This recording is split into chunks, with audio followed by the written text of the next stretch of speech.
Bakı metropoliteninin rəisi Vüsal müəllimin bir çıxışı olub. Yəqin ki, hamınızın bu çıxışdan xəbəri var. Söhbət gedir Bakıxanov, Yeni Yasamal, Sabunçu, Binəqədi sakinlərinin Bakının mərkəzinə gələ bilmə məsələsinə. Vüsal müəllim deyir ki, biz ona görə bu adı çəkilən yerlərdə metro stansiya xətləri, daha doğrusu metro stansiyaları açmırıq ki, birbaşa bax adı çəkilən məkanlardan bizim vətəndaşlarımız Bakının mərkəzinə axın edəcəklər.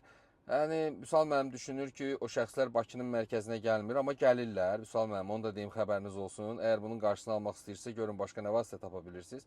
Çünki o şəxslər avtobusa minirlər, taksiyə minirlər, nəqliyyat vasitələri var, ondan gəlirlər, şəxsi avtomobilləri ilə. Məncə onların Bakının mərkəzinə gəlməsi üçün heç bir məhdudiyyət yoxdur. Yox, bunun üçün hansısa məhdudiyyət tətbiq etmək istəyirsinizsə, onda bir deyin, hərə bir boynundan bir vəsiq alsın, bilinsin ki, biri Razindən gəlir, o biri Yeni Yasamaldan gəlir və yaxud da Binəqədidən, Qaraçuxurdan, hələ Masazırı var bunun, Xırdalanı var.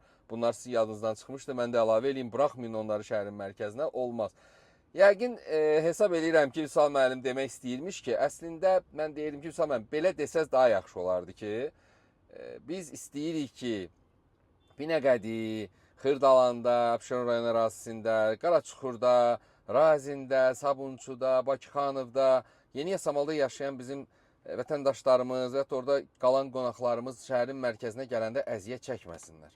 Onlar gəlməzdən öncə biz burada bir neçə stansiyanı genişləndirmək istəyirik. Yəni, sahildə düşən adam tutaq Bayıla gedəndə və yaxud da ki, içəri şəhərdə düşən insan daha bir uzaq məsafəyə gedəndə niyə avtobusdan istifadə eləsin? Biz oralarda metro stansiyaları açmaq istəyirdik. Onlar açılandan sonra biz bax bu adı çəkilən yerlərdən də bəli, xətlər çəkəcəyik. Biz istəyirik ki, bizim vətəndaşlarımız metrodan istifadə edəndə daha rahat eləsinlər falan. Əslində belə demək lazım idi yəqin. Amma siz necə düşünürsünüzsə elə dediniz. Yəni bu sizin yanaşmanızdır.